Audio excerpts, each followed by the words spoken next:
Hi friends, welcome to my YouTube channel science for railways. రీసెంట్గా ఈ రోజునే RRB NTPC గ్రాడ్యుయేట్కి సంబంధించిన నోటిఫికేషన్ అనేది మనకు విడుదలవ్వటం జరిగింది. ఆ నోటిఫికేషన్కి సంబంధించి క్లియర్ కట్ వీడియోని డీకోడ్ చేసి మన ఛానల్లో అప్లోడ్ చేయడం జరిగింది. దాంట్లో అర్హత, సిలబస్, ఇంకా క్వాలిఫికేషన్స్, అదేవిధంగా ఫోటో, సిగ్నేచర్ ఇలాంటివి ఎలా అప్లై చేసుకోవాలో క్లియర్గా ఎక్స్ప్లెయిన్ చేయడం జరిగింది. ఎవరైతే ఆ వీడియో చూడలేదో ఆ వీడియోని వెళ్ళి చూడండి. ఇప్పుడు రియల్గా మన వెబ్సైట్లోకి వెళ్ళి ఆర్ఆర్బి ఎన్టీపీసీ అప్లికేషన్ ఎలా అప్లై చేసుకోవాలో చూసుకుందాం. ఇదిగోండి, ఫస్ట్గా మనం ఓపెన్ చేయాల్సిన వెబ్సైట్ ఏంటంటే rrbapply.government.in. దాంట్లోకి మనం వెళ్ళాలి. అలా వెళ్ళిన తర్వాత ఇక్కడ మనకి రెడ్ బాక్స్లో అప్లై అని కనపడుతూ ఉండిద్ది. ఇదిగోండి, అప్లై కొడితే క్రియేట్ అకౌంట్ అని వచ్చింది. ఓకేనా, క్రియేట్ అకౌంట్లోకి వెళ్ళామనుకోండి, ఇదిగోండి, ఎవరైతే ఇంతకుముందు ఆర్ఆర్బికి అప్లై చేసుకోలేదో వాళ్ళు తమ కంట్రీని ఎంటర్ చేసుకుని కంట్రీ కొట్టుకోవాలి. దాని తర్వాత name, date of birth, gender, father's name, mother name, date of birth, gender ఇవన్నీ కూడా మళ్ళీ రీఎంటర్ చేసుకోవాలి. ఇదిగోండి, ఆధార్ కార్డ్ నెంబర్ని ఎంటర్ చేసుకోవాలి. ఆధార్ కార్డులో ఉన్న డీటెయిల్స్ మన మెట్రికులేషన్ సర్టిఫికేట్లో ఉన్న డీటెయిల్స్ మ్యాచ్ అవుతున్నాయా లేదా అన్న విషయాన్ని కూడా అబ్జర్వ్ చేస్తారు. ఇదిగోండి, మొబైల్ నెంబరు, ఈమెయిల్ ఐడి అవి కంపల్సరీగా పర్మనెంట్గా వాడుకునేవి ఇవ్వండి. అప్లికేషన్ కంప్లీట్ అయ్యి మనం జాబ్లో జాయిన్ అయ్యే వరకు వాటి ద్వారానే మనకి రైల్వే కమ్యూనికేట్ అవుతూ ఉండిద్ది. మనకి పీడిఎఫ్స్ కానీ పెట్టాలన్నా, మన అడ్మిట్ కార్డ్స్కి లింక్ పంపించాలన్నా అవి మెయిల్స్కే పంపిస్తూ ఉంటాయి. కాబట్టి సో ఈమెయిల్ ఐడి, అదేవిధంగా మొబైల్ నెంబర్ చాలా జాగ్రత్తగా మంచిగా పెట్టుకోండి. ఇక నెక్స్ట్ పాస్వర్డ్ క్రియేట్ చేసుకోండి. ఇలా మనం ముందు ఒక అకౌంట్ని క్రియేట్ చేసుకోవాలన్నమాట. ఇలా ఎప్పుడైతే మనం క్రియేట్ చేసుకుంటామో ఇక డైలీ లోపలికి వెళ్ళి మనం అన్ని అప్లికేషన్స్ అప్లై చేసుకోవచ్చు. ఉదాహరణకి ఇదిగోండి, అప్లై అని కొట్టాను. నేను ఆల్రెడీ ఏఎల్పికి అప్లై చేశాను, అందుకే నేను ఏం చేస్తాను, already I have an account అంటాను. ఇదిగోండి, క్రియేట్ అయిన అకౌంట్ అన్నప్పుడేమో అలా ట్యాబ్ ఓపెన్ అయ్యింది.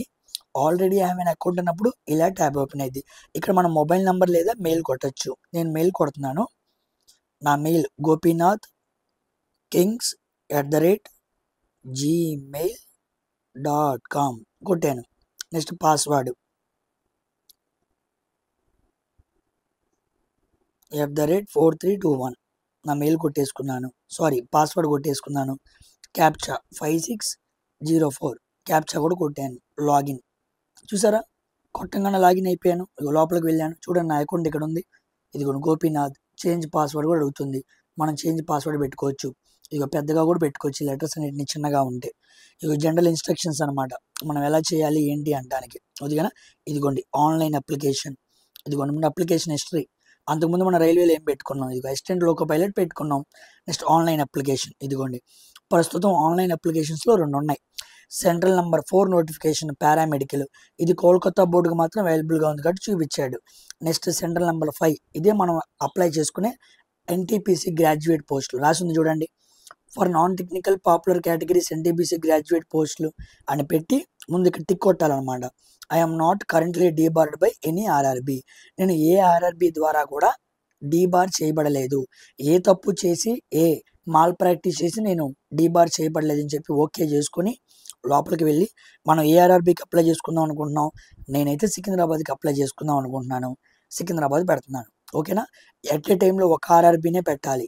మోర్ దెన్ 1 ఆర్ఆర్బీస్ పెడితే మన అప్లికేషన్ రిజెక్ట్ అయ్యిద్ది, గుర్తుపెట్టుకోండి. నెక్స్ట్ టైం కొట్టేశాను. The data is fetched from your previous data, check all the details, proceed further. Already నా డేటా అంతా ఫస్ట్ ఉంది కదా, దాన్ని చూపిస్తున్నాడు. ఇదిగోండి నా డేటా. ఇదిగో ఇండియా, బర్త్ గోపీనాథ్, నా డేట్ ఆఫ్ బర్త్, నా ఏజ్. ఓకేనా, unmarried status Hindu, Telugu tongue, mother tongue Telugu. ఓకేనా, నా మొబైల్ నంబర్. ఓకేనా, అదేవిధంగా ఇదిగోండి ఆంధ్రప్రదేశ్, గుంటూరు, నా డీటెయిల్స్ అనమాట. గుంటూరు విలేజ్ తెనాలి. సో నా డీటెయిల్స్ అన్నీ ఇక్కడ ఉన్నాయి అనమాట. ఇవన్నీ ఇలాగే ఉన్నాయి కదా, సో వీటిని సేవ్ చేసుకుంటున్నా. సేవ్ అయిపోయినాయి. నెక్స్ట్ కొట్టాను. ఓకే, నెక్స్ట్ డేటా కూడా నా డేటా చూడండి. ఆరు ఎక్స్ సర్వీస్ మ్యాన్ లోదు కాదు. బంచ్ మార్క్ డిసబిలిటీ నాకేమీ లేదు. డూ యూ నీడ్ స్క్రైబ్, నాకు స్క్రైబ్ అక్కర్లేదు. నా చేతులతో నేనే ఎగ్జామ్ రాస్తా. Are an employee of Indian railway, no employee కాదు. నేను ఎంప్లాయ్ కాదు అంటే నేను రిజిగ్నేషన్ చేశాను కాబట్టి నేను ఎంప్లాయ్ కాదనమాట. Okay, next name the current department. ఒకవేళ కరెంట్గా అప్లై చేస్తుంటే ఏ ఎంప్లాయ్మెంట్ చేస్తున్నావు ఏందో చెప్పాలి. ఓకేనా, వెరీ వెరీ ఇంపార్టెంట్. నెక్స్ట్ ఇదే అండి మన బ్యాంక్ డీటెయిల్స్. ఈ బ్యాంక్ డీటెయిల్స్కి మనకి అకౌంట్కి డబ్బులు ఇస్తూ ఉంటారు కాబట్టి ఈ బ్యాంక్ డీటెయిల్స్ చాలా జాగ్రత్తగా ఉండాలి. ఓకేనా, ఇదిగోండి నా అకౌంట్ నెంబర్ 2 సార్లు ఇచ్చాను. స్టేట్ బ్యాంక్ కన్ఫర్మ్ కొట్టుకున్నాం అనుకోండి, కన్ఫర్మ్ అయ్యే వచ్చిందనమాట. సో అన్ని డీటెయిల్స్ బాగానే ఉన్నాయి. నేను ఒక స్క్రైబ్ది యాడ్ చేశాను. Are employee in Indian railway కాదు, నేను రిజిగ్నేషన్ కట్టాను కాబట్టి నో అని పెట్టాలి. Yes, please select name of the current department of organisation. Are an employee of Indian railways no అన్నాను, నాట్ అప్లికబుల్ పెట్టాలి. Okay, other details successfully not applicable, అంతే కదా. Name of the current department, నేను ఏ డిపార్ట్మెంట్లో కాదు కాబట్టి పెట్టాను.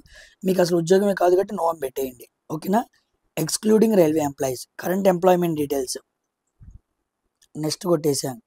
ఇదిగోండి నెక్స్ట్ వచ్చేసాను. నా మెట్రికులేషన్ సర్టిఫికేట్ ఇక్కడే ఉంది. ఓకేనా, నెక్స్ట్ క్వాలిఫికేషను నాది bachelor degree, discipline bachelor degree, sub stream ECE electronics and communication engineering. ఇంకేమైనా ఇచ్చారు ఇక్కడ, మనం బీటెక్ కదా. Okay, bachelor degree. Next select Andhra Pradesh. District ఏంటి మనది గుంటూరు. ఏంటది Saint Mary's group of institutions Guntur. నేను చదువుకుంది రాసేసాను. డేట్ ఆఫ్ రిజల్ట్స్ ఆఫ్ డిస్కరేషన్ అది మ్యాక్సిమం మేలోనే వస్తూ ఉంటాయిలే. సో నేను 2017లో పాస్ అయ్యాను కాబట్టి 2017 సంథింగ్ ఏప్రిల్ ఏదో మే పెట్టండి, ఇబ్బంది ఏం లేదు. సర్టిఫికేట్లో మీకు ఉండిద్ది, దాని ఆధారంగా పెట్టేయండి. డిక్లరేషన్ అనమాట, 2017లో అయ్యాం. Do have typing proficiency? Yes, నాకు ఇంగ్లీష్లో టైపింగ్ ప్రొఫిషియన్సీ ఉంది. Upload valid matriculation certificate.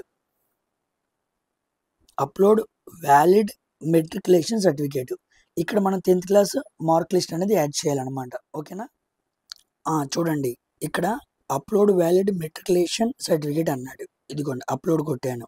ఇక్కడ చూడండి maximum document size should be 500 KB. Only పీడిఎఫ్లోనే అప్లోడ్ చేయాలి, అది కూడా 500 KB లోపలే ఉండాలి. ఇదిగో బ్రౌజ్ కొట్టాను, చూస్ ఫైల్స్, నా ఫైల్ సెలెక్ట్ చేశాను, ఓపెన్ కొట్టాను. ఇదిగో ఫైల్ ఇక్కడ వచ్చేసింది, సేవ్ కొట్టాను. ఇదిగోండి ఫైల్ కూడా అప్లోడ్ అయిపోయింది అనమాట. ఓకేనా, సో ఇక్కడికి వచ్చాను. ఇక్కడ రాగానే టు యాడ్ యువర్ క్వాలిఫికేషన్, ఇదిగో క్వాలిఫికేషన్ డీటెయిల్స్ అన్ని యాడ్ చేశాను. అప్డేట్ నొక్కాలి. ఇదిగోండి your educational details updated successfully. ఓకేనా, సో మెట్రికులేషన్ నుంచి చేశాను. Next bachelor degree electronics and communication Andhra Pradesh Guntur, ఇది మనం యాడ్ చేసాం. టు యాడ్ యువర్ క్వాలిఫికేషన్ ఇంకేమైనా ఉన్నాయనుకోండి, మనం యాడ్ కొట్టి బ్యాచులర్ డిగ్రీ పెట్టి మనం యాడ్ చేయాలన్నమాట. ఓకేనా, ఇదిగోండి అలా యాడ్ మనం క్వాలిఫికేషన్ సెలెక్ట్ చేసుకోవాలి. ఇక్కడ బ్యాచులర్ డిగ్రీ ఏం పెట్టుకుంటే ఇంకోసారి వచ్చింది అనమాట, మనకు అక్కర్లేదు కాబట్టి సరిపోయిద్ది. ఓకేనా, so next photo and signature are automatically fetched from the last saved. ఇదిగోండి ఆల్రెడీ నేను ఫోటో అప్లోడ్ చేశాను, నా సిగ్నేచర్ అప్లోడ్ చేశాను.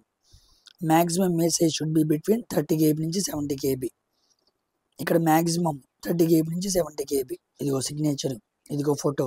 అర్థమైందా? ఫోటో ఎప్పుడు ఏ బ్యాక్గ్రౌండ్లో ఉండాలని చెప్పాను, వైట్ బ్యాక్గ్రౌండ్లో ఉండాలి. ఇదిగోండి it should be recent colour passport size photograph with white background, not older than 6 months. 6 నెలలకు మించి పాతదై ఉండకూడదు. ఓకేనా, సో వెరీ రీసెంట్ది అయి ఉండాలి. గుర్తుపెట్టుకోండి, ఎప్పుడెప్పుడో అప్లోడ్ చేస్తూ ఉంటారు, అది కూడా ప్రమాదమే అనమాట. ఓకేనా, నెక్స్ట్ ఇలాగా సేవ్ అనమాట. ఇదిగో application and photograph, applicant signature successfully.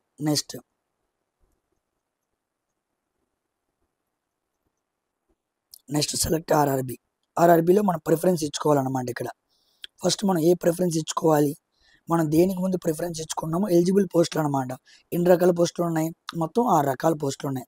6 రకాల పోస్టులకి మనం ప్రిఫరెన్స్ ఇచ్చుకోవాలి. ప్రిఫరెన్స్ ఆధారంగా అంతా జరిగిద్ది అనమాట. ఓకే, చూడండి ఫ్రెండ్స్, మనం ఇక్కడ లాస్ట్ సెక్షన్కి వచ్చినప్పుడు ఎలిజిబుల్ పోస్టులు జోన్ వైజ్గా మనం అప్లై చేసుకోవాలి. ఇక్కడ మనం అప్లై చేస్తున్నప్పుడు చాలా జాగ్రత్తగా ఉండాలి. ఇక్కడ మనం ఇచ్చుకునే పోస్ట్ ప్రిఫరెన్స్లు మన ఓబీసీ వాళ్ళకి ఎక్కడ ఎక్కువ ఉన్నాయి, ఎస్సీ వాళ్ళకి ఎక్కడ ఎక్కువ ఉన్నాయి. ఇప్పుడు నేను సికింద్రాబాద్ తీసుకున్నా. సికింద్రాబాద్లో ఈ రకమైన 6 కేటగిరీస్లో ఏ పోస్టులు ఎక్కువ ఉన్నాయో మనం చూసుకోవాలి. నోటిఫికేషన్ ఓపెన్ చేసుకొని నా కేటగిరీ ఓబీసీ కాబట్టి ఓబీసీకి తగ్గ పోస్టులు ఫస్ట్ ఏం పెట్టుకోవాలి. ఇదిగోండి నా కేటగిరీలో first category 3 east Coast railway goods and train manager ఎక్కువ. దాని తర్వాత ఇదిగోండి SER junior accounts assistant cum typist category 4 ఎక్కువ. దాని తర్వాత నాకు కేటగిరీ 1 అనమాట. ఈ 1 యాడ్ చేస్తున్నా. SER chief commercial come ticket supervisor అనేవి ఎక్కువ. దాంతో నేను యాడ్ చేయాల్సిన కేటగిరీ 5 అనమాట. దాంతో నేను యాడ్ చేయాల్సిన కేటగిరీ 2 అనమాట. ఇక లాస్ట్గా కేటగిరీ 1. ఇది నా ప్రిఫరెన్స్ అనమాట. నేను కేటగిరీ 3, 4, 1, 5, 2, 3 ఇలా ఆర్డర్ ఇచ్చుకున్నాను. 3లో కూడా నాకు ఈసీఆర్ ఉంది, ఎస్ఈఆర్ ఉంది. ఈసీఆర్లో ఈస్ట్ కోస్ట్ రైల్వేలో ఎక్కువ ఉన్నాయి, ఎస్ఈఆర్లో తక్కువ ఉన్నాయి. ఇలా మనం అప్లై చేసుకోవాలి. చాలా ఇంపార్టెంట్ ఇది. ఇక్కడ కానీ పోస్టులు లేని చోట మనం అప్లై చేసుకున్నాం అనుకోండి మన కష్టం. ఎందుకంటే పోస్టులు ఎక్కువ ఉన్న ప్రిఫరెన్స్ పెట్టుకుంటే మనం పోటీలో కాస్త ముందుంటాం, మనం కొడతానికి అవకాశం ఉండిద్ది. అసలు మన ప్రిఫరెన్స్ తక్కువ ఉన్న పోస్టులు పెట్టుకుంటే కష్టం కదా. కాబట్టి ఇది ఓకే చేసుకోవాలి. ఓకేనా. I have not undergone any LASIK surgery. Yes, నేను రెండుకి అప్లై చేసుకున్నప్పుడు దీంట్లో ఏ2 మెడికల్ స్టాండర్డ్స్ కూడా ఉన్నాయి కదా. అందుకే వాడు ఏం అడుగుతున్నాడు, I have not undergone LASIK surgery. అంటే దీంట్లో కొన్ని పోస్టులకి లేజర్ ట్రీట్మెంట్ చేయించుకుంటే పనికిరాం. అందుకే మనకు అలా ఇచ్చాడనమాట. దాన్ని మనం టిక్ చేయాలి. నేను ఎటువంటి లాటిక్ సర్జరీ చేయించుకోలేదు అని చెప్పి. చేయించుకున్నారనుకో ఆ పోస్టులకి ఎలిజిబుల్ కాదు. ఓకేనా. ఐ హియర్ బై డిక్లేర్ చేస్తున్నా. తన ప్లేస్ అడుగుతున్నాడు. ఐఎమ్ ఫ్రమ్ తెనాలి ఎంటర్ చేశాను. ఓకేనా. నెక్స్ట్ ఇప్పుడు ఏం చేస్తున్నాను, సేవ్ చేస్తున్నాను. ఎస్, సేవ్ చేసేసాను. ఇప్పుడు ప్రివ్యూ అప్లికేషన్ కొడతాను. ఇదిగోండి ప్రివ్యూ అప్లికేషన్. ఇదిగో ఫుల్ నేమ్ అప్లై చేశాను. చూసారా, ఇదిగోండి ఎన్టీపీసీ గ్రాడ్యుయేట్కి అప్లై చేస్తే నా ఫోటో సైన్ చూడండి ఎలా వచ్చిందో. ఇదిగోండి హిందూ, నా మెయిల్, నా మొబైల్ నెంబర్ వచ్చింది చూడండి ఇక్కడ. ఓకేనా. ఇదిగోండి నా అడ్రస్ కనపడుతుంది చూసారా, ఇదిగోండి అడ్రస్. ఓకేనా. ఇదిగోండి నా కేటగిరీ ఓబీసీ. ఓకేనా. నా డీటెయిల్స్, బ్యాంక్ డీటెయిల్స్ వచ్చినాయి నాకు. ఓకేనా. ఇదిగో నేను పెట్టుకున్న ప్రిఫరెన్స్లు వచ్చినాయి చూడండి నాకు క్లియర్గా. ఓకేనా. I have రీచెక్డ్ all the about details and found correct. ఇలా మనం అంతా రీచెక్ చేసుకున్న తర్వాత పెట్టుకోవచ్చు. ఇదిగో ప్రివ్యూగా పెట్టాడు చూడండి. ఓకేనా. పేర్లన్నీ బాగున్నాయా లేదా, అకౌంట్ నంబర్లు, మోల్స్ అన్నీ బాగున్నాయా లేదా, అడ్రస్ కరెక్ట్గా ఇచ్చామా లేదా. ఇదిగో బ్యాచులర్ డిగ్రీ ఎక్కడ చేశాను, సెయింట్ మేరీస్ గ్రూప్ ఆఫ్ ఇన్స్టిట్యూషన్లో చేశాను. ఇదిగో టైపింగ్ స్కిల్ ఉందా, ఎస్. ఇవన్నీ మనం ఓకే చేసుకోవాలి. ఇదిగో 2011లో నా 10th అయింది, 2017లో నాకు బీటెక్ ఫినిష్ అయింది, నా కేటగిరీ ఓబీసీ. ఇవన్నీ మనం ఓకే చేసుకున్న తర్వాత మనం సబ్మిట్ కొట్టాలి. Applicant will not be able to make any corrections in the online application after submission. ఒకసారి సబ్మిట్ కొడితే ఇంకా మార్చుకోవడానికి ఉండదంట. కొట్టేశాను. ఎస్, అప్లికేషన్ చేసేసాను. ఇక్కడ మనం పేమెంట్ చేసుకోవచ్చు. ఓకేనా. 500 rupees. Final submission of online application happens only after payment చేస్తేనే కంప్లీట్గా అయినట్టు. ఇక్కడి నుంచి మనం పేమెంట్ చేసుకోవచ్చు. ఓకేనా. ఇలా మనం ఆర్ఆర్బీకి సంబంధించిన అప్లికేషన్ మనం ఫిల్అప్ చేసుకోవాలి. ఇంకెవరికైనా అర్థం కాకపోతే మరొకసారి క్లియర్గా ఒకసారి మళ్ళీ చూడండి నా వీడియో. అప్పుడు మీకు క్లియర్గా ఒక ఐడియా వస్తుంది. ఓకేనా. So thank you very much for watching my video. తప్పు చేయకుండా పోస్ట్ ప్రిఫరెన్స్ల దగ్గర మీరు చాలా జాగ్రత్తగా అప్లై చేసుకుంటారని కోరుకుంటూ ఇక్కడితో వీడియో ఫినిష్ చేస్తున్నా. Thank you very much. Bye.